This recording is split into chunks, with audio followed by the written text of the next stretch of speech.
Hello and welcome to Take Me Through Your Day. On this episode, we have a solution architect. I'm not going to begin to explain what that is. He does a great job of explaining right at the beginning of the episode. It attracts all of this IT stuff that I know nothing about. My brother's in there. He's a great, IT person to ask questions. I got nothing. I spent the last couple nights making a soap dispenser I saw on Amy Sedaris' YouTube page. I am unqualified. Regardless, it's a great interview. There's a lot of information. There's a lot of stuff going on. I really think you'll enjoy it. So, that being said, if you would like to be on the show, or you know someone who would like to be on the show, we can be reached at TakeMeTYD on all social media and at TakeMeTYD on gmail.com. On, at, whatever. It doesn't matter. I don't get it. Enjoy the show. So what do you currently do for a living?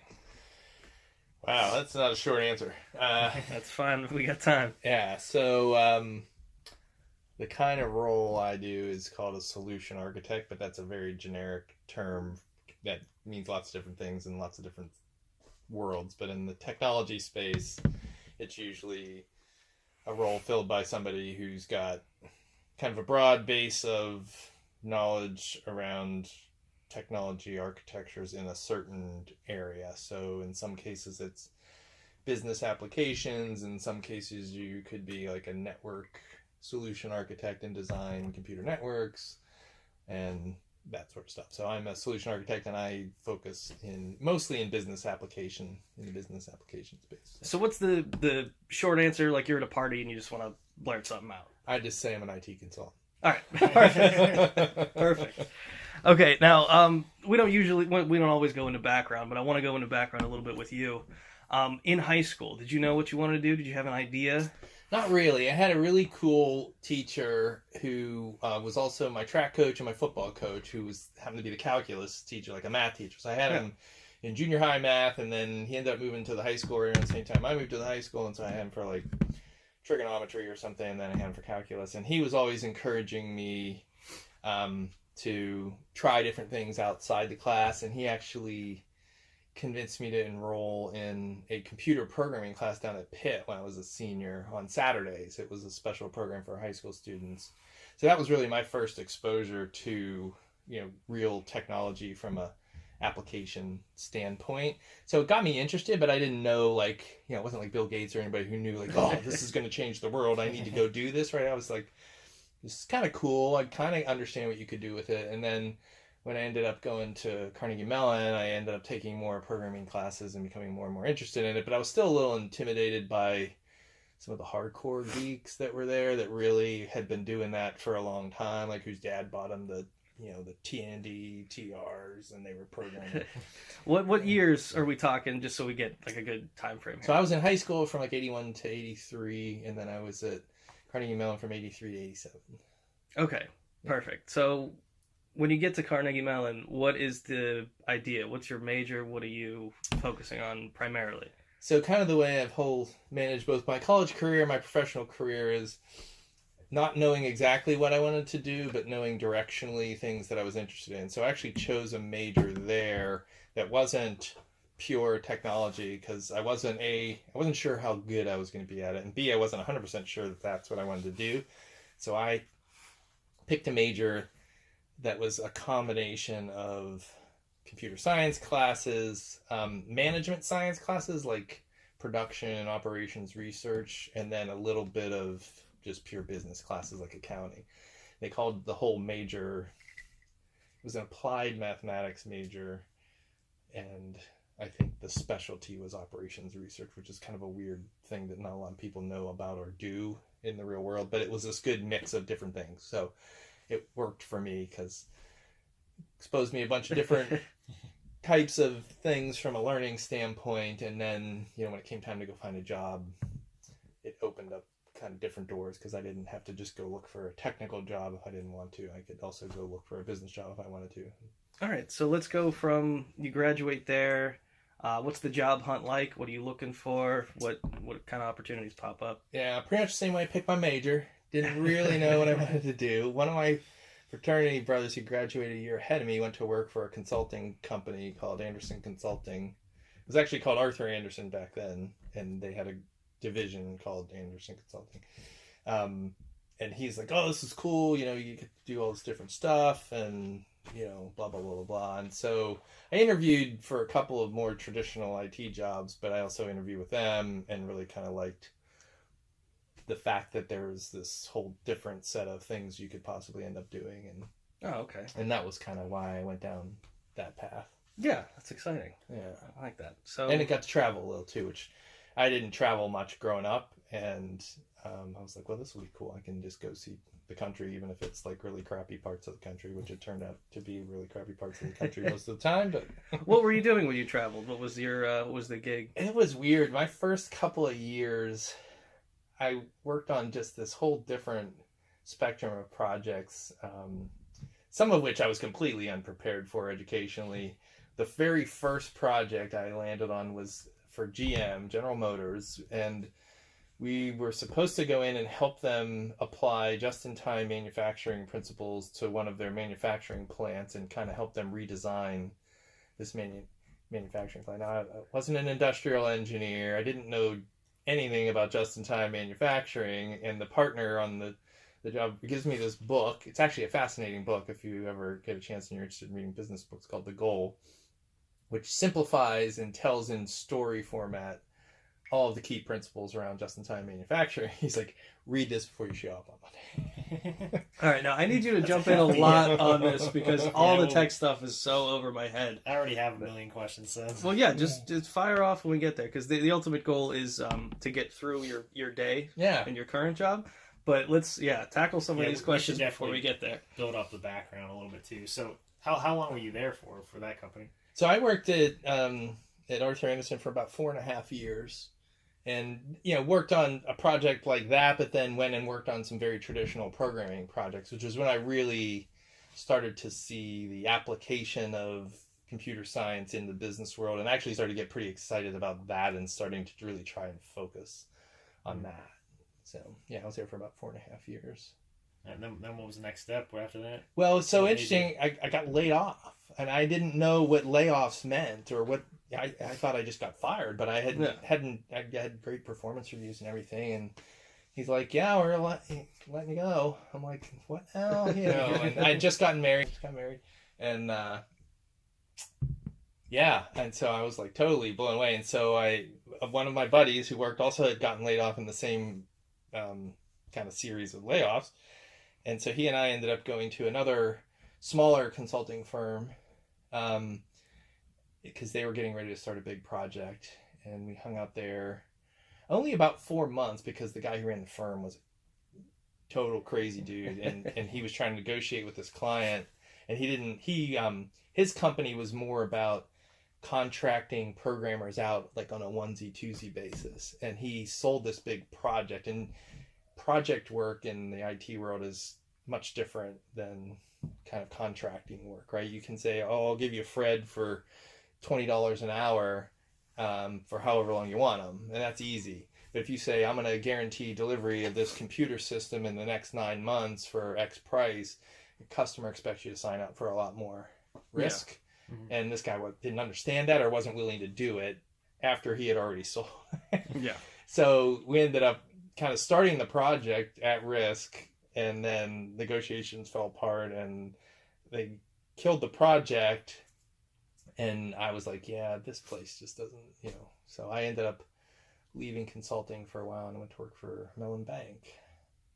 Doing what? Just IT stuff. So I was stuff? working in their business applications, actually in the securities lending group where they have business applications that they use to manage the lending of securities to other banks and that sort of stuff.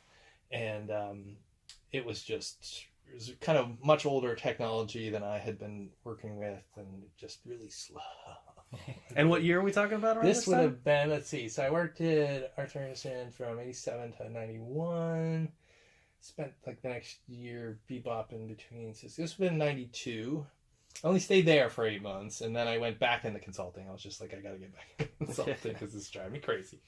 And I went to work for a company called Ernst & Young in their IT consulting group, and did a lot of the same stuff I did at Arthur Andersen, but with more of a focus on application stuff now, because that's what I knew I liked. And hung out there for, I guess, about 5 years as well. That name sounds really familiar. It's so back when I graduated, there used to be the largest accounting firms in the world were called the Big 8 accounting firms, and then they merged and became the Big 6. And after that first set of mergers, so there was a firm called Ernst & Whinney and a firm called Arthur Young, and they merged out of the Big 8 to form one of the Big 6 that was called Ernst & Young. Okay. And I was there right after the merger, and they were just getting their technology practice in Pittsburgh going. And so it was fun because it was a big firm, but the group in Pittsburgh was pretty small. There was only like 15 of us, 10 or 15 of us. And so, we got to grow the local practice there and do that. All right, cool. So you were on a lot of the growth of IT too. So I assume things were just changing every single week. Quite honestly, not as fast as they're changing now and Really? have been in the past 3 years. Mm-hmm. Change was happening definitely, but it happened over longer periods of time. So I was kind of getting into the business right around the time that technology was shifting from mainframe, like these big monolithic computers, to technology called client server. So the big horsepower machines were getting smaller, and the PC had just emerged on the market. And so people figured out, well, instead of having these big monolithic computers with these essentially stupid TV screens that you could just type into, I could use the power of the PC and these smaller computers, and that's where the client server computing came in. So the PC was the client, and the smaller mini computer was the server. And so this whole new set of applications space was born. And with Windows, which came out, and the Mac, you had a graphical user interface, right? So before that, everything was all character based. Typing everything in. Yes. So think of Pong compared to Halo. That's what, like, working on a green, it was all monochromatic, so it was all green, or if you were using a deck backs, it was orange. But it was all one color, and it was just characters, and it was like 640 by 480 pixels, and most people were intimidated by that too, I bet. Yeah, and, but it was easy because there wasn't as many things to click on, and as much, you couldn't do as much, so the applications were pretty simple, and teaching people how to navigate them was reasonably simple. But yeah. So like nowadays, it seems like when someone gets into the IT field, they have to start with some sort of just desktop support almost. And was it kind of even a thing back then, or did you kind of just skip over that? Desktops didn't exist when I first got in. So the IT guys I knew were guys that were loading these big magnetic tapes onto the mainframe. Like, they were demigods, right? Because they lived in this magical room with elevated floors and air conditioning that had locked doors but big glass windows. So everybody would walk by and see them, but nobody could go in. So those were kind of like so if you were an entry-level guy doing just basic IT back then, you were learning how to load the card reader or work the one printer that was hanging off of this big giant mainframe, and all the print jobs would queue up, and you would have to sort the print jobs by their job number and put them in these little bins so people could come by and pick them up. And wow, it was really crazy, right? There's no self-serve anything. So that's what IT guys did back then. And then when the PCs came around, they still weren't always networked. And so your IT guy who supported the PCs was usually somebody in the business who was a bit of a nerd on the side, and was like, hey, we should get some PCs in here because we can do this, that, or the other. And then they were the guys who got stuck supporting them. It wasn't until local area networks came into the world that you really had kind of the IT roles that you're probably more familiar with, like desktop support and networking issues and that sort of stuff. And that was probably... It started to emerge a little when I was in college, but it wasn't probably until the mid-90s where they became prevalent, and you actually had, IT guys whose full-time job was, say, supporting the local area network. Yeah. So you were there for like 5 years, you said? At Ernst Something & like that? Young, yeah. And I was traveling a bit, and I had our second child and was on the road a lot, and I was starting to miss a lot, and I wasn't super happy about it. And so decided to get back out of consulting, go back into industry, but now that I had a better idea of what I was looking for, I could be a little more selective, and actually had accepted a job with Oracle, which is a very large technology player. Back then, their primary focus was on database systems.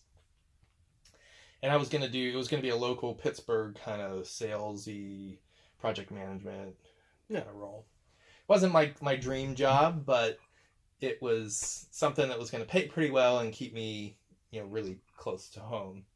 And as I had verbally accepted an offer from them, and I was still traveling for my current job, and I got a call from the only value that came out of those two little stints I did in between consulting gigs was I met people that would help me later in my career in various ways. So when I was at that small consulting firm, in addition to the guy I went there with, I met another guy who ended up becoming the CIO of the city of Pittsburgh. Uh-huh. And then when I went to Mellon Bank, I met this guy who ended up working with some other guy who happened to be, and him and a guy named started Free Markets. And so he called me, my buddy called me, and he's like, "Hey, I'm working at this little startup company, would you interested in coming on board?" And I'm like, "Well, I just accepted this offer, and I really want to stay in town." He's like, "Well, this would be totally in town, so just come down." It was like Thanksgiving weekend. Yeah. He's like, "Just come down over right before the holiday weekend and just talk to." So I went down there and I just fell in love with these guys. Really cool stuff they were doing. Technology was cool. It looked like it was going to move fast, and it was more interesting than just selling database software. So called the guy up from Oracle, said, "Sorry, dude. Sorry, Hate to bail on you, but I'm going to bail on you." And I went to work for those guys, and just that was a rocket ride at that point. When you want to talk about things changing, that's when things started changing, because my first year there was right around the time eBay started. Mm-hmm. And web technologies really started to become more mainstream from a development standpoint, and people started looking at them as application development platforms, not just web surfing stuff, right? And so we were growing super fast, so there was a lot of change just within the company. I think I was employee 35. The next year we were 90. The year after that we were up to like 270 to 300, and then we were 1,000. So my first 4 years there, we tripled in size every year. That's crazy. And technology was changing crazy as well, and so that was probably the wildest time of my career as far as change. And that's a lot going on in 4 years. Yeah.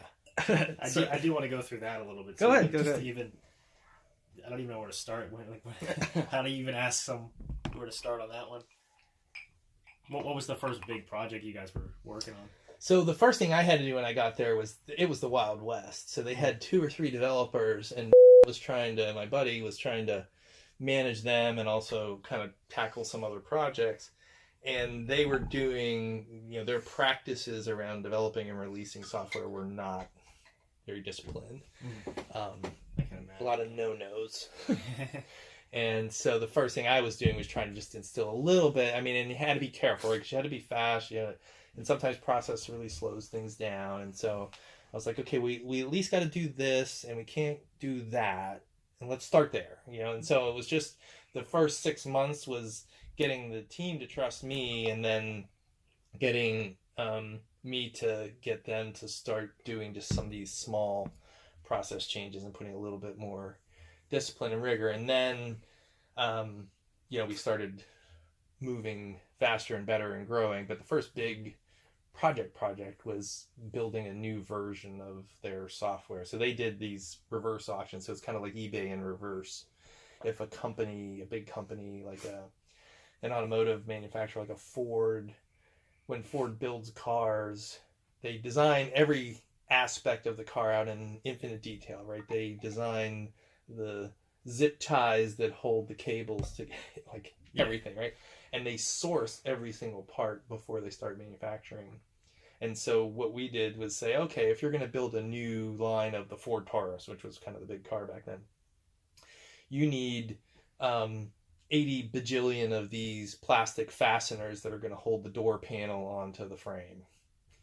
And they had to source them from some extrusion plastic fastener maker company, right? Yeah.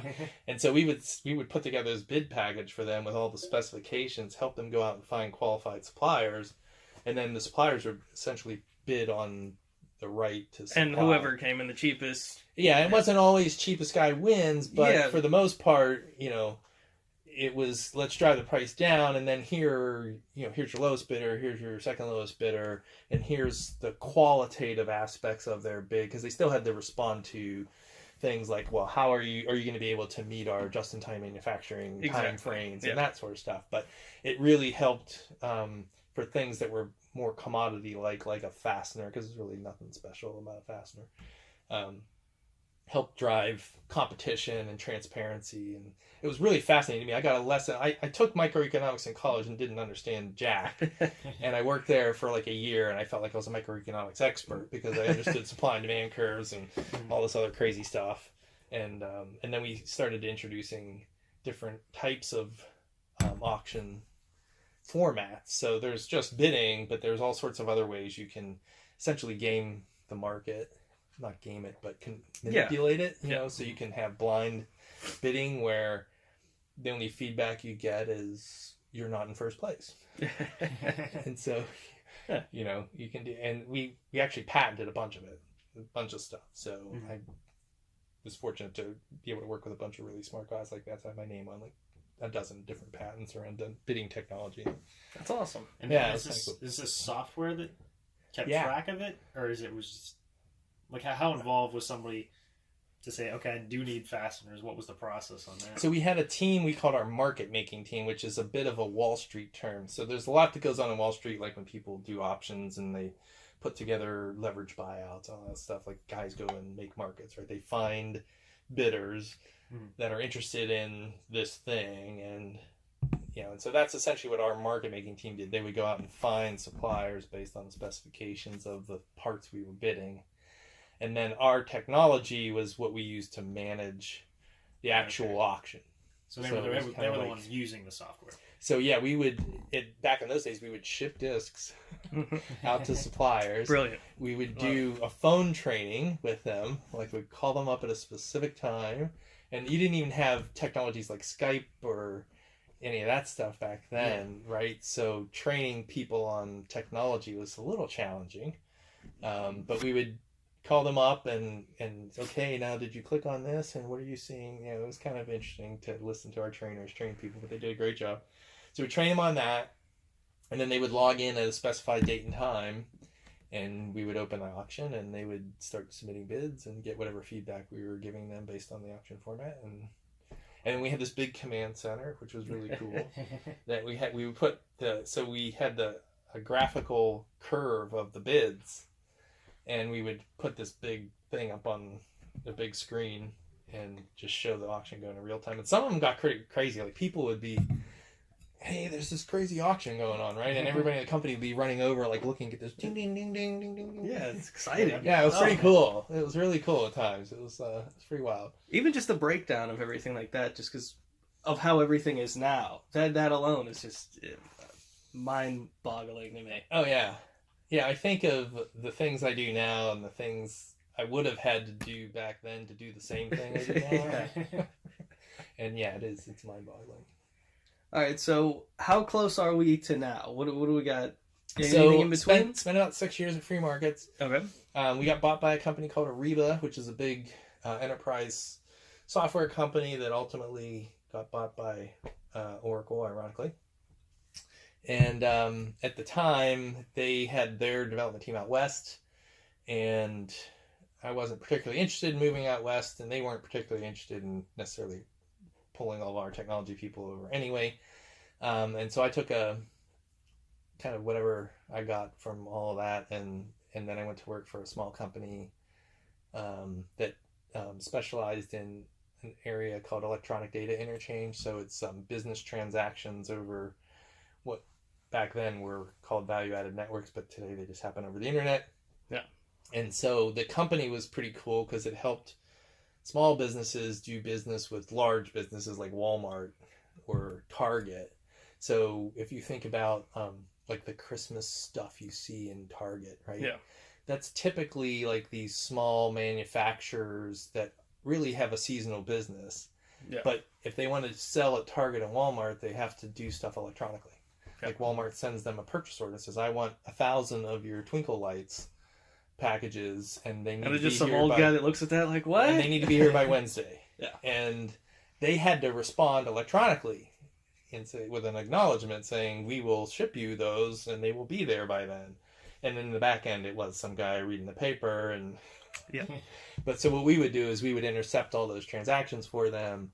And then if they used like QuickBooks or some other small accounting package, we would give them the data so that they could put it in there. But You're then just we would, essentially translating. we would respond to Walmart for them and that sort of stuff. And so it was kind of fun. But in the process, I was trying to revamp their platform and started evaluating technology platforms. And Microsoft was one of the platforms we evaluated, and we didn't end up not choosing them, but I gave them all sorts of feedback on that particular platform. And then 6 months later, they were like, hey, we're going to rebuild this thing. Can you come and do it for us? Essentially is what ended up happening. And so in a very whirlwind 2-month process, I moved my whole family out from Pittsburgh to Seattle. That was just a 2 month. Like I interviewed on Halloween Day, and we were sitting in our new house on December 29th. That's crazy. Wow. I didn't Yeah, know I that. didn't realize it was that Yeah, that's wild. Yeah, it was insane. I think if it would have been a more prolonged process, we would have probably talked ourselves out of it. But Yeah, probably. you know, That's good. It's exciting. Fate would have it. It worked out for that. So. Mm-hmm. Yeah. So, is that where you're currently at? No, Or so I what's- went to work for Microsoft on a product of theirs called BizTalk Server and helped build out this electronic data interchange capability. And then I switched while I was at Microsoft to another team, which was more of a pure business application. And it was called, their product suite there is called Dynamics. And it's a full suite of business functionality. So accounting, order entry, stuff to manage manufacturing, all that sort of stuff. And so I stayed there for about 5.5 years and just felt like I wasn't, it's a big company and it's a big product team and interactions with end customers. I was very used to that from free markets and True Commerce, which was the small EDI company. I had constant interaction with customers, not always fun and positive, but constant. And you get a lot of feedback and you improve and you know. And so I found myself a little bit more isolated there, and over time I kind of missed that. And at the same time, kind of in the background over that time period, Microsoft and a large consulting company called Accenture had joined forces and created a technology consulting company focused specifically on Microsoft technologies called Avanade, which is where I ended up. So I was like, oh, that's pretty cool. I could still work on this product space that I like, but now I can do it back in more of a consulting role and get back You in not front of feel customers. so isolated. Yeah, and get back in front of customers. So that's where I am now. Okay. That's So where I've been there for 7.5 years. So Okay, yeah, that's a good stretch. All right, so let's start the show. What time do you wake up in the morning? that depends on whether I'm going to the gym or not, and whether I'm on the road or not. But when I'm home and I'm going to the gym, I wake up at 5. At 5. You use an alarm? I have an alarm set, but most days I'm waking up before it and just kind of laying there waiting for it to click on. Like it's one of those ones that the volume gets gradually louder, but I hear the electronic pop and I usually Yeah, exactly. What's kind of the first move, the morning routine? You get Yeah. up out of bed. What's gym days, I get up, just kind of brush my teeth, slap some water on my face, and I'm one of the people that needs to get up and out the door to the gym, or I'm not going to the gym. Yeah. My wife's the opposite. She needs like an hour before she goes to the gym to get ready to go to the gym, but I am like, get me up and out. So I usually get up, go downstairs, let our dog out, and one of our dogs, our other dog's old, so he sleeps. And then go to the gym, work out, usually swing by Starbucks, get some coffee, come home, take a shower, and then usually either on the way home or as soon as I get out of the shower, I usually have some sort of call or something. So being on the West Coast is tricky because if your clients are on the West Coast, then you're fine. If your clients are on the East Coast, then a lot of times, you've got some really early stuff that you need to try and participate in. But most days it's, come home, shower, jump on a call, try and make some breakfast while I'm taking a call, and then walk down the hall to the den and, get my day going. So that's the general situation, is you can kind of work around your kitchen as you take a call? Yeah, the beauty of technologies like Skype and WebEx and all those, we don't do them with the video for the most part unless somebody's showing a PowerPoint presentation or doing some sort of demonstration with software. And so I can have the phone on my little stand on mute while I'm making breakfast, and then if I need to go say something, I can kind of jump off mute, say something, and then put it back on mute. So yeah, I can do. Good. I can definitely multitask and take business calls, and kind of get my day going that way. Good. What's an average breakfast for you? When I'm at home and the days I work out, it's usually a little sautéed spinach with 3 eggs scrambled up together, and that's it. That's good. So that was mine for a long time. I'm a creature of habit, and I don't like to have to think about what I want to eat when I have to think about so many other things. So Exactly. I just eat the same thing every day. Nothing wrong with that. Makes it nice and... When I'm traveling, it's always a little different. It depends on where I'm staying, which hotel I'm staying at, whether the hotel offers breakfast or not. But Well, let's just jump in for that for just a second. When you're on the road, what are some of your morning rituals to get situated? Cheating a little bit? yeah, well, it depends. I try and stay at hotels that have hot breakfasts, which means they'll usually at least have scrambled eggs. Yeah. Sometimes they'll have a little spinach or some sort of vegetable. And then where my cheat is, usually I go a little heavier on the bacon and the sausage. Yeah. And I usually eat bigger breakfasts on the road because it's never, if I'm going to meet a client, especially if we're doing more of a sales presentation or something, I never know when I'm going to be able to eat again until lunch. And then even then it might be iffy or late or something. Yeah. So I usually eat a big breakfast and a big protein kind of just to be safe. Heavier breakfast to kind of keep me full for the whole morning. And I pack a lot of snacks and stuff. But I usually, if I work out on the road, I usually work out in the evenings because it's easier to manage than trying to get up super early and go work out and then do whatever. That makes sense. So are you flying out east a lot, or is it more... I haven't been as much. So I switched roles. My first 5-6 years were in a particular kind of role, which was more of a sales-oriented role, and I would fly all over the country. This role here has so far been kind of west and Midwest. I haven't had to go all the way east, but most of the time I'm kind of west of the Rockies. Mm. So when you say you were doing some sales, what are you guys selling? Are you selling your consulting? We're selling services. So a customer, one of two things will happen. A customer will decide, we want this, in our case, a Microsoft product, because that's primarily the only kind of consulting we do. They'll say, we've selected this Microsoft product and we need your help to implement it. Or we're evaluating these kinds of products, one of which is a Microsoft product, and Microsoft will ask us to come in and help them sell their product or their platform. And so we'll come in and do demonstrations for them, and then once they pick that, then we'll also probably have to go back and do a proposal for services to implement it. Yeah, to get everyone to get it all installed, to get people trained, and sometimes if you have to configure it or customize it, we'll do that work as well.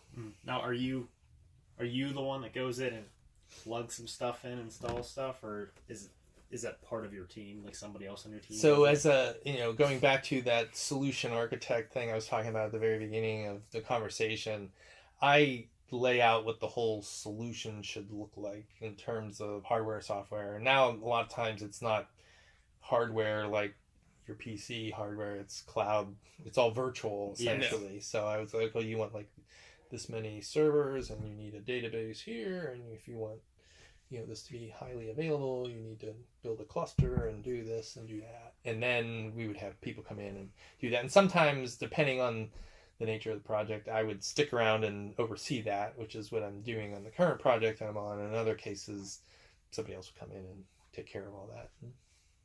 Mm-hmm. So do you guys do any? I'm trying to figure out how to word this question. It's kind of loaded. So all of your stuff is web-based, or do you have anything that you actually have to go physically put in? Or is it really we typically would not get involved in physically installing hardware anymore, because even clients that manage their own data centers use virtualization technology within those data centers. So they typically have an IT team or outsource that to somebody like an IBM that would manage the data center, actually physically install hardware, and then they would use virtualization technology to go in and start configuring virtual servers and that sort of thing. Now, when I was back, when I was a True Commerce or whatever, I was putting servers into racks and tightening the bolts and running the cables and doing all that sort of stuff. So I have some inclination of what goes on there, but I don't do any of that sort of stuff anymore. Yeah. When was the big transition to cloud? Really, just mass adoption just in like the last 3 to 5 years. So Amazon Web Services really kind of got the ball rolling when they exposed the platform that they built the Amazon Marketplace on and made it available to programmers. And so it kind of started get more grassroots, and then Microsoft saw the value that was going to be there and invested heavily and just built out massive data centers all around the world. I think they saw kind of a leap ahead in some ways. So Amazon focused on accessibility of their different technologies, and they've got pretty much anything you could need on Amazon Web Services, and it's very accessible. Anybody from a single developer who's just trying to get a startup off the ground to large companies can go use Amazon Web Services. Microsoft took a more enterprise perspective and said, we're going to build out global data centers, make them highly secure and redundant, and do all that. So it took them a little longer to kind of get into the game in any substantial way. And then because they've got all these other business products that Amazon didn't have, they had to get them to actually re-engineer their products to run on their own cloud. Because people, like the one product I worked on, the Dynamics product, was one of those old client server products when I started on the team. And a big push was to get it to be in the cloud and really be truly cloud enabled, right? Because you could host a lot of stuff in the cloud, but to make it a true cloud application is a little different story. So that was, it's a transition that's taken them 3 to 5 years, but that's really helped accelerate the pace. Yeah, I can imagine. I'm even seeing commercials now for Amazon Web Services, which kind of blows your mind. Well, they felt they needed to advertise because Microsoft put on a big marketing push as well. Like when they started rolling out Azure, if you've seen any Azure advertisements, that's their cloud platform. So I think Amazon realized they could get leapfrogged if they didn't, really start making a bigger push, and especially toward the enterprise. But even that's changing because of global regulations. And ever changing. Information privacy, like it's amazing all the different things that influence something that's just at its heart technology. Mm-hmm. Yeah, I hear all about it. Yeah, we can go down a whole rabbit hole of privacy. I'm sure. Oh yeah. Say, do you want to? Because you can't. Probably not super interesting for your listeners. Well, these IT interviews, because he has a lot more knowledge about this whole thing. It's so scary and doom and gloom for people like me who don't know anything about like VPN services or any of that stuff. Regardless, so we'll jump back to your day. Yeah, do you want some more? No, I'm good. I'm good. Water. Yeah, I'm fine. All right. Back to your day. Okay, you get home from the gym. You're making breakfast. You have a call. What time are we talking?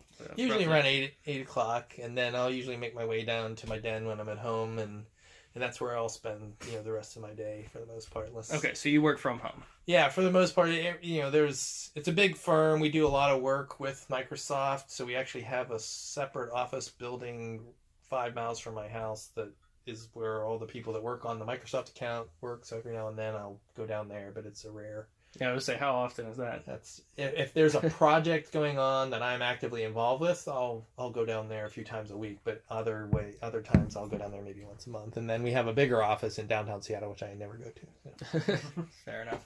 All right, so you're taking this call. How many calls are you taking? What are you doing in that, say, time between breakfast and lunch? What's the... Kind of depends on how actively involved I am with a particular project or a particular let's just say just opportunity. with an average day, if you just want to kind of do an all-encompassing. So usually, there's a handful, maybe 2, 3, 4 calls in a morning. On projects, we'll usually have some standard calls that are same time every day of the week. If it's a sales pursuit, we might have a cluster of calls one week where we're talking 2 or 3 times a day. And then, after the proposal is submitted, we don't have to meet as frequently. But usually a handful of calls in the morning. And then afternoons tend to be a little slower just because, especially if I'm working with people further east, their days are starting to wind down. So I usually get some hours later in the afternoon where I can actually do what I call real work. And what is your real work? Sometimes it's training just to try and keep up. Some self-training on new technologies or a new release of a particular technology that a vendor puts out. And sometimes it's working on actual project deliverables or something like that, like designing, what this particular solution look like. So I put together a diagram. And, some of that just is, you need think time, right? You need to be able to sit there and stare at your screen and draw stuff and delete it and redraw it. Well, when you're talking about the self-education stuff, are these things that you can get from your company internally, or is this stuff that you're looking up online or finding from other resources? It's a combination of things. So a lot of times we partner with technology vendors that make the products that we implement. In a lot of cases, that's Microsoft, and they've got a very robust set of training available online that you can go and do on a self-serve basis. I'm going to say, is this you because you're an employee, or is this open to anybody? It's actually open to anybody interested, depending on how much you want to learn about a particular technology and whether you want to get certified or not. So there's a lot of certifications you can get that, I'm certified on Azure infrastructure or, that makes whatever. sense. Some of those will cost some money, but they're accessible to anybody who's willing to pay that. And in most cases, it's not terribly expensive. I get a lot of benefit by being part of, a large organization. It's a strategic partner of Microsoft, so a lot of that we get for free. And then the technology vendors that we support that aren't Microsoft, a lot of times we have strategic partnerships with them and we get access to their training. Avanade pays for it, so I get access to it. And that's right now a lot of what I'm doing, because the space I'm working in is more non-Microsoft vendors, and just it's a product space that's evolving rapidly. And so this guy will put out a release, and then like 2 weeks later, this guy's got a new release, and so you gotta. So as you have access, you kind of keep track of everything and stay educated. Okay, so you work from home. Taking calls. Do you take a break for lunch? What's the situation? I'm trying to just do the steps of the day. What is the... So I usually try to walk back down the hall out of the den. Mm-hmm. And it's funny, people work at home in different ways. I'm fortunate to have a den that sits at one end of my house that is just my workspace, and nobody else goes in there to play games or read or do anything. It's my space. So it feels like it's a mental bit that I need to flip, because I never thought I would be very effective working at home, but I can flip this mental bit that I'm walking down the hall and I'm going to work. So I also make an effort to try and walk back down the hall and have lunch. And if it's nice outside, I like to go outside with the dogs and, run around, play fetch or whatever, just to kind of clear the head a little. All right, so what time, you're looking at the clock, when are you like, all right, it's about time for me to take that break? I usually, a creature of habit, I usually try and do it somewhere between noon and 1. All right. I usually only take a half hour unless it's been a particularly crazy morning, and sometimes I'll take a little longer. But then it also depends on what I have teed up for the afternoon, too. Exactly. there are some days where I literally go down, microwave something, and come right back down in the den, and I'm eating lunch while I'm taking another Going cup. right back at it. So, creature of habit, lunch. What's a typical lunch for you? Usually leftovers from whatever we've had for dinner. So I try and do kind of like meat and vegetables sort of stuff. I'm not a sandwich guy anymore. I used to be a big sandwich guy, but try and manage the diet a little. And so it's usually some leftover combination of meat and vegetable from what we've had, previous nights during the week or last week or whatever. Fair enough. So you get back to your office and your den, and what does the rest of the span of your day look like? What do you have mentally prepared to, I have to be in this room for how long? A little bit dependent on how many meetings, but there's usually a little bit of a to-do list I create throughout the day, or maybe a little thing left over from the day before that I'm like, I want to at least get these 3 things done today. And so I usually will stay there to get those things done. I usually try and stay online until 5 or 5:30 at the earliest, just to, if people are out there, and because a lot of my interactions during the day are instant message through Skype or whatever. Yeah. And so I like to stay online in case people need support, because a big part of my role is supporting our internal organization around stuff. But then there are nights where either I've got a lot to do or I've got meetings with guys in India. Yeah. And so sometimes I'm in there till 6:30, or sometimes I come out, have dinner, and then I go back in at like 8 to take a call with like a guy in India who's just starting his day. Yeah. Something like that. So, you have anything quick? No, really. Right. So, you shoot for 5 or 5:30. That's the general idea, and then you just make yourself available for the rest of the day, depending on who's. Yeah, and mobile technology is wonderful because I get all my work email and Skype on my phone, and so even if I decide to go in and hang out and watch the news or whatever, I can always kind of keep an eye on things, and if something urgent comes up every now and then, I'll pop up and run down to the den and log onto my computer to check it out, just because it's easier to. Okay, do good. What are your urgent things typically? Is it something blowing up, or is it usually something stupid kind of? Because It really could run the gamut. So in some cases, it's just a lot of times, especially if I'm on a project and there's guys from India working on the project, they'll just be starting their day and they'll see some email that somebody sent them. Maybe it was me, maybe it was somebody else on the project earlier in our day, but they're just seeing it now and they've got questions. And if I don't actually answer those questions in my night, I basically waste their whole day. Exactly. yeah, So I pay attention to those things, and I get up and I try and answer them and make sure they've got what they need to do to be productive while I'm sleeping. That would be one example. Other examples are just little questions like, hey, I'm working on this proposal. Did you see XYZ? What do you think? Blah, blah, blah, blah, kind of stuff. So they're like 2-minute, 5-minute sorts of questions. Yeah. When you're creating that to-do list, what are you using for that? You an old school pen and paper guy? I don't think so. I've bounced around a lot. Let's just throw a few out there, just for the nerds out there. I really, a while ago, really tried to make the move to being a completely technology to-do list guy.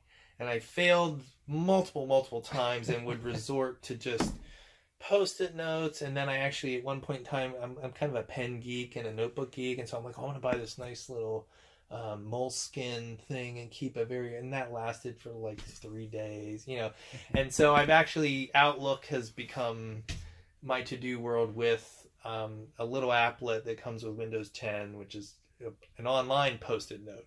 And so stuff that's longer term, I set to-dos up in Outlook with reminders. And then stuff that's like the today list that I was talking about earlier, a lot of times I'll just do in a little Post-it on my screen. So yeah, I've kind of moved finally, after years and years of trying, have moved away from pen and paper for managing my to-do list. So. And do you feel obligated to stick to Microsoft products, or do you just think that's the way to go? We're a Microsoft-centric company, so that's our default for most things. And, with Windows 10 and everything, a lot of it's really good stuff. I still don't use Edge, like as a browser. I'll go to Chrome. that's, you know, one area where I deviate, and I finally broke away from the Windows Phone a few years ago and went Android. But most part, I do, you know, because that's what we consult on. That's what we're supposed to advise people on, and so there's a certain sense of obligation to use it so that I know it really well. But in a lot of cases, it's actually really good, and so I don't feel a need to go out and look for other stuff. Yeah, I didn't realize how in depth Outlook was until I started working at my last job. Oh yeah, The amount of stuff you do with Outlook alone, not everything else, just Outlook yeah. to keep track of yourself. It's Yeah, I use so much other weird stuff that it's like I probably could find something that could consolidate everything together, but I kind of like my 3-tier system. Yeah. All right, so just to wrap your day up in general, do you have any advice for someone who'd want to get into your type of field? Yeah, I think, you know, there's, my type of field has a bunch of different dimensions to it. So technology is one element of my field, but kind of the consulting piece is another. And so I'd kind of answer that question in 2 parts. Okay. On the technology side, I would say it's not the kind of profession you want to get into just to earn a paycheck. Like, you got to like it. You got to be passionate about it because it does change so rapidly. If you're not psyched about learning something new or seeing what's going on over here, you're just going to get overwhelmed in a heartbeat. And Yeah, just not for you. it's not gonna be a long career for the most part, unless you just pick this very narrow niche that's reasonably stable. But then you're not going to have a whole lot of career growth. Well, that's what the idea is, that we're talking to like a confused high schooler that's just like, I know I like this, I know I like that. What's the next step? Where do I focus on? So from a technology standpoint, I would say you have to be interested in at least some dimension of technology. And you don't have to love everything technology, right? It's a huge field now, and it's getting huger. Well, that does bigger by the day, and so you really got to pick an area that you like, that you're interested in, and try and keep some guardrails around it. Because even if you are passionate, you'll get overwhelmed. Well, we've had several of these IT interviews, and they're all so vastly different. I think the general idea is everyone likes, all of the people that would be interested in listening to this like the technology field. But I think with you, with the consulting and everything, would be a little a different aspect, because you actually have to talk to people and deal with people on, like, it sounds like that's kind of your whole day, is talking to people. It is. It's a lot of expectation management, and just some of it's education, because if you're working with a client and it's a new technology to them, they're going to ask a lot of very basic questions, and you have to be very patient and help them understand the technology, in some cases in little bits and pieces. It's kind of a crawl, walk, run progression. And in some cases they're just cranky people, and you just gotta deal with the crankiness because they're customers. So you have to, so consulting is not for everybody. Even if you are passionate about technology, you really have to be able to kind of deal with all sorts of different people. You have to be used to things that change, not technology change, but your world changes. Mm-hmm. So my wife is very used to me walking down the hall at lunch and saying, "Oh, I have to fly to blah blah blah city next Monday," mm-hmm. with sometimes less than 2 days notice, and that's just an aspect of being a consultant in a larger organization. So, and that's exactly what I was fishing for, like that aspect of the job that is very unique to what you do. And you have to have like a partner that would be understanding of that and being able to deal with it definitely has a, like, life balance means a much different thing to me than it probably does for somebody who works in a larger company in their IT organization, right? Life balance to them is walking out the door at 5:30, hopefully not getting any calls in the evening, doing whatever it is they do every evening, every week, and coming back into work at 8. Life balance for me is, hopefully getting 3 days at home next week and not having to go, too far on an airplane, and then, getting, small handfuls and pockets of time with my family whenever I can, in whatever city that takes place in. All right. So go ahead. So if you have to take a step back and telling somebody that wants to get into this specific kind of IT field, what would you tell them to go to school for? Because it doesn't sound like they'd go for computer science in particular. Part of It it would be. depends. So there's so many different roles in IT that you can play. If you like the technical stuff, computer science is still an excellent path to go down. Now there's lots of splinters of that for people that have a little bit more of an interest in business aspects of IT. So you can go in for information sciences is another major that's very good, and a lot of people in consulting actually end up going into because it teaches some of the softer skills and some of the analytical skills, and there's usually a little bit of basic business classes that come into play there. But there's still also a little bit of a technical element so that they can communicate with technical people, because a lot of the hardcore development work these days takes place offshore, and so you still need people on shore that have those skills in order to be able to effectively communicate and evaluate what people offshore are doing. But less and less is it critical mass of people on shore doing that. From an undergraduate perspective, now the birth of a lot of the online universities and associate degree programs, which are very popular now, there's now a new tier of kind of programming level people that are starting to get back into that work because it's now affordable again. Because you don't pay somebody who's got an associate degree the same salary you pay somebody who's got a computer science degree from a four-year university. And so, Now, is there any kind of extra bump you would get in this career with other language skills? Like with the offshore kind of thing? Are there certain people that flourish just because they are bilingual in other specific languages? It depends on the firm and depends on kind of the area you're in. So I don't know a lot of people in the U.S. that speak the various Indian languages. There's actually multiple languages they speak in India, like Telugu, and I don't even know what some of them are. So not a lot of people do that because all the Indian folks are typically go to some sort of school or university where they had to learn English. Chinese a little different. I would imagine if you were capable of speaking Chinese, that you would be a very valuable resource. I don't know a lot of people that do that, but Spanish and French are extremely useful. If you do a lot of business in Europe, French, German, any of the Romance languages would certainly come in handy. But I think that's a great piece of advice. Yeah. All right, so to wrap this up, then we'll get into the fun stuff. Do you have any stories or pet peeves in general that stick out to you that you'd want to share? Stories or pet peeves? Or both. Or both. Or both. both. A lot of pet peeves and a lot of stories. I think one of the, and I guess it's a pet peeve, but it's something I've had, as a consultant, I've had to manage is, a lot of times we go into customers, client situations and we work with big clients, right? So they've got a lot of departments, and we go in and work for this department that's made some technology choice, but it's very dependent on all these other groups to be successful, and they've not done any communication.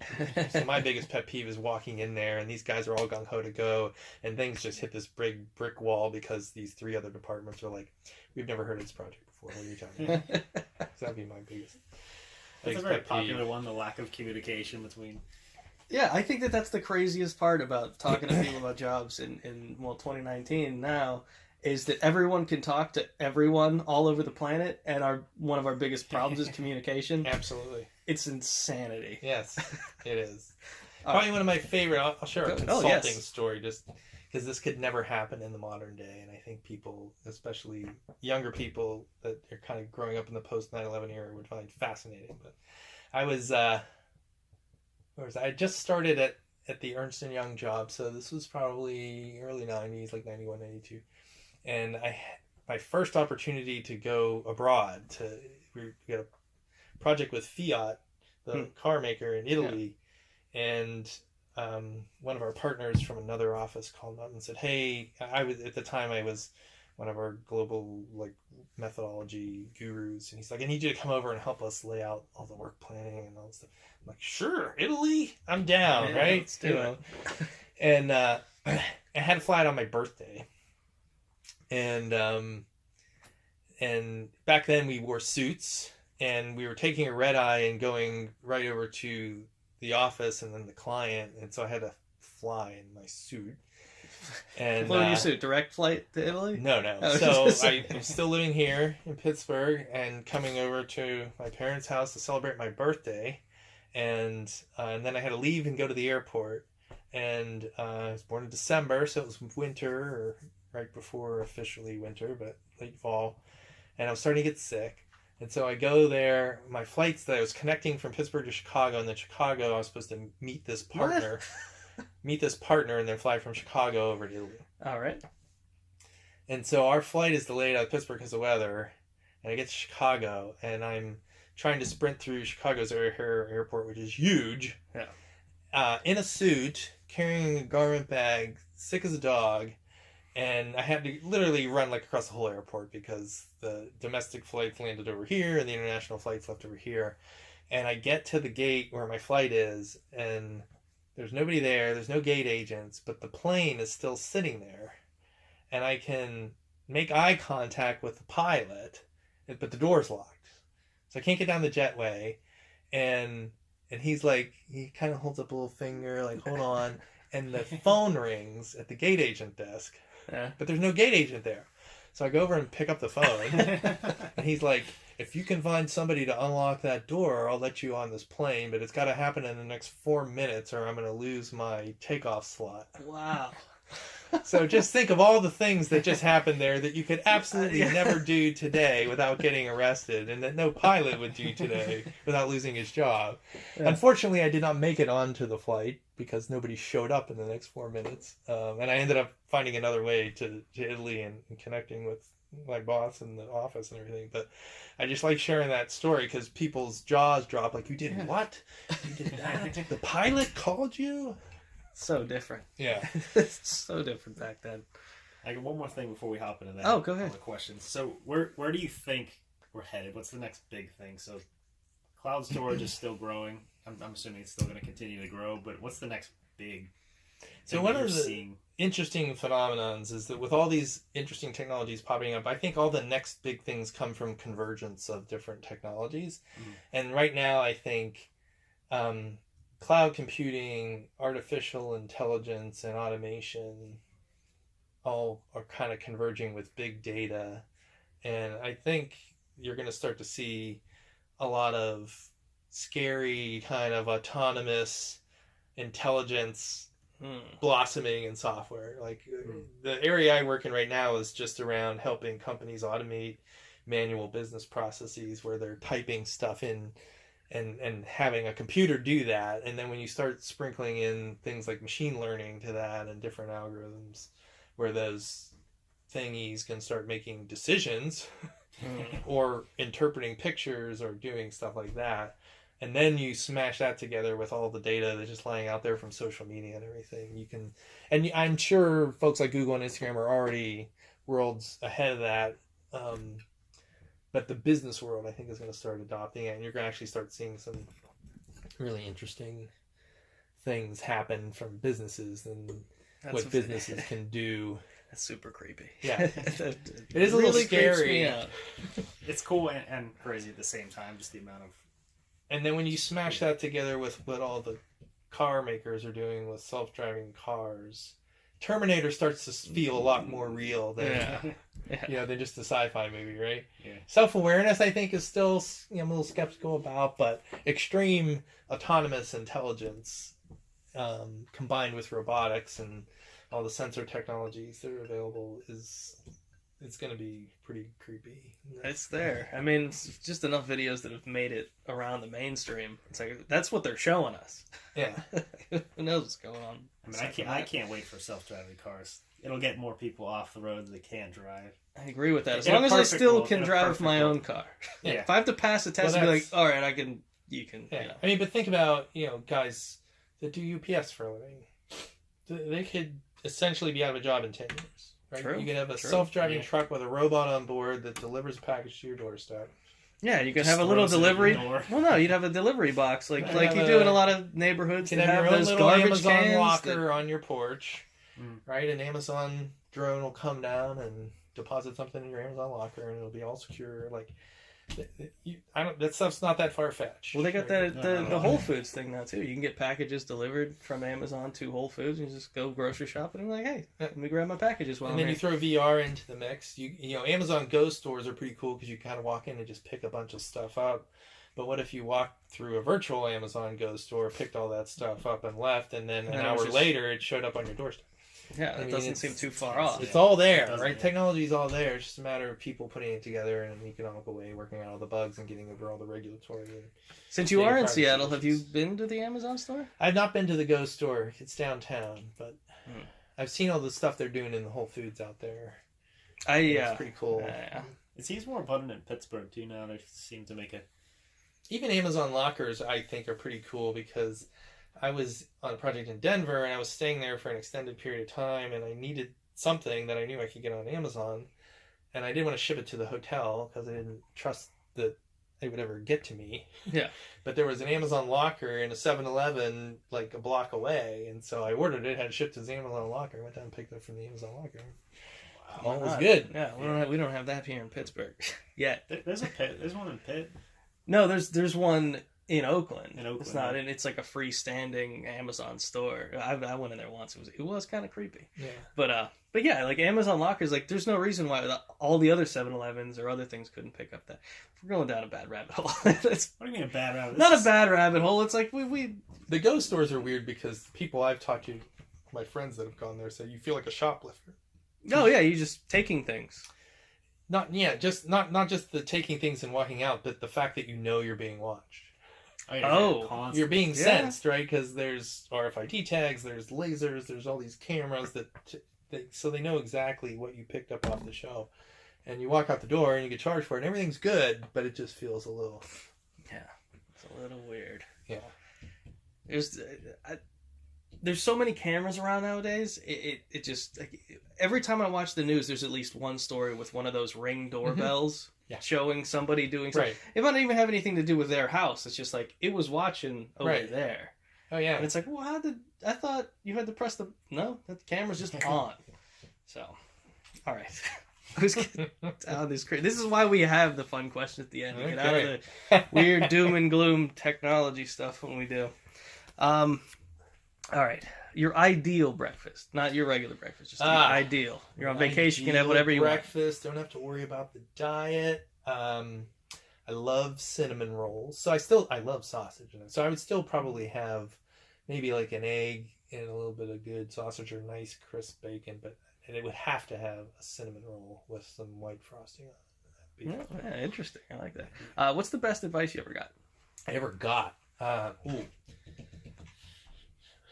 I think it was probably from that high school teacher I was talking about way back when, because one of the things I always struggled with in high school was I was a pretty good athlete, and so I was kind of affiliated with a lot of the jocks, but I was a pretty smart guy, and I would take like AP classes and hang out with the nerds, and I was really conflicted as a high school student, and he was both, right? He coached track and football, and he taught calculus, and the best advice he told me was there's nothing wrong with being both, right? Just embrace them both and be you and go do that. And so that was really good advice.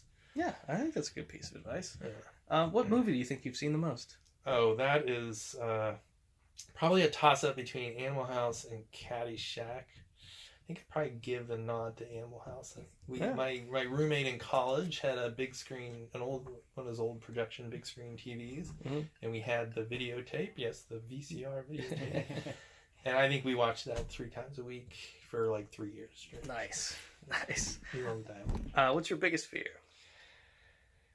Like phobia, fear, or fear? Interpret the question any way you want. Or both. Now or I'm both. curious. Yeah. I don't know that I have a lot of phobias in terms of like bugs or heights or anything like that. I don't know. I guess as a parent with adult kids in the world, I guess my biggest fear would be around them being happy and successful, or not being happy. Okay, yeah. It's a good safe. answer. Yeah, I get it. Favorite candy? Any candy in the world? Ooh, probably Swedish Fish. All right, interesting choice. Time with myself. Childhood hero. Oh,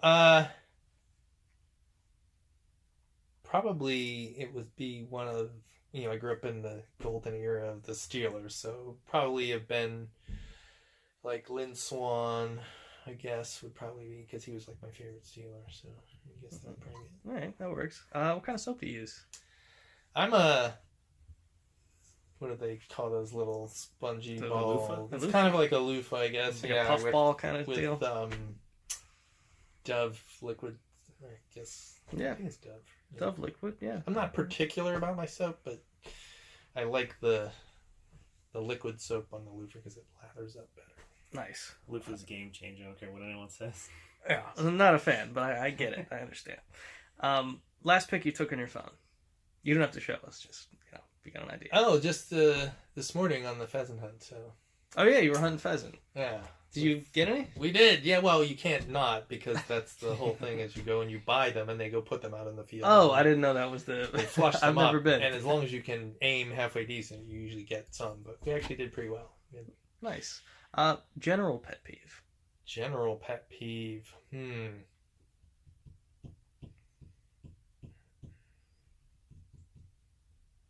I think people who don't pay attention to their surroundings. I agree with that very much. That's why I won't grocery shop before 9 p.m. I can't. Situational awareness. Yes, that's are it. you That's the absolutely term. out of your mind? Situational awareness. I don't know how you've been staying here for the last week. I've grown numb to the current context through a lifetime. What type of music do you listen to and why? I actually have pretty eclectic music tastes, and most of the time I listen to music when I travel to keep myself calm in the presence of many people who lack situational awareness. That is a great answer and a why. I like the time and synergy. Food, spicy, not spicy. I'm not usually a spicy, not like crazy hot spicy, but I like a little heat. All right, good. What's the hardest time you ever laughed? Hardest time I ever laughed. Oh, that's a good one. I'd have to say it was probably on a guide trip I take with my buddies. We go to what used to be the Big East basketball tournament, now it's the ACC basketball tournament, and we were at a bar. It's called McSorley's in kind of lower Manhattan. And I forget, my one buddy's he's funny. He just went, especially when he's drinking, he gets cracking. I don't even remember exactly what the joke was, but he gets on these little riffs where he just starts going off, and he was going off on something, and we were just literally about to pee ourselves in this bar. Nice. I love that it's very specific. Let's see. Tipping custom. I'm usually a straight 20%er. If service was bad, I'll dip down to 15, but I feel like servers have kind of a tough job to begin with, so I usually always tip no matter how bad that is. Like Uber, depends on how far I'm going, and if they're getting a small fare, I usually tip them a higher percentage, but I have just a sidebar on this one because you're a technology guy. And I delivered food for years. I drove for Uber and did all that stuff. I felt like once these companies like Grubhub and Uber Eats and just regular Uber and stuff like that, all of the tips started to go down when they started to recommend those numbers. Because the recommended numbers are always way lower than people would instinctually tip. Do you know anything about that? Any of the insight of how they made that decision? It's a really interesting observation, and I've started to make it once Uber introduced tipping into the app, because I would, in my head, I knew what the fare was in advance, obviously, and in my head I kind of had when I was tipping, and I wouldn't see that number, and then I noticed that in kind of small print I could actually go do a custom amount, and so I just started kind of doing custom amounts because I wanted to tip what I wanted to tip, not what Uber wanted me to tip. Exactly. But I don't know what's driving that. It's a really interesting observation, and yeah, it's kind of weird. When I was still in it, it was absolutely infuriating because at least like if someone ordered something small, you'd at least get $2 or $3. And then when they introduced their little like tip calculator thing, it was like tip him 86 cents. 20%. Yeah. Yeah, I think they need to refine that because, like, for fares and deliveries under a certain amount, they should give you flat dollar amounts. And then when bigger things, like if I'm going to the airport and it's going to be a $50 Uber ride, then that's more of a percentage-based thing. Yeah, there's a whole But a yeah, spectrum of things why they should, the reasons why they shouldn't do that, and Yeah. I mean, I'm guilty of it too. Like, I've taken an Uber home drunk and just been like, "Yeah, what you said, Uber," but it's like, "Oh, I only tipped that guy, you know, whatever," and it's like that's not fair. That's bringing all the averages down. Yeah, no. So there's times like when I take short Uber rides where I'll tip the guy like 50 or 75%, but it's Exactly. only like $3 or $4 because it was only a $6 Uber ride. Exactly. That's all right. They're done with the sidebar. If someone gave your 18-year-old self $1,000, what do you think he'd do with it? Oh, probably something stupid. Yeah, let's My get into my let's get into 18-year-old that. self was not a good money manager. Back then, I'm sure 18-year-old self, yes, I was in college, like a freshman, I'm sure I would have spent that on booze.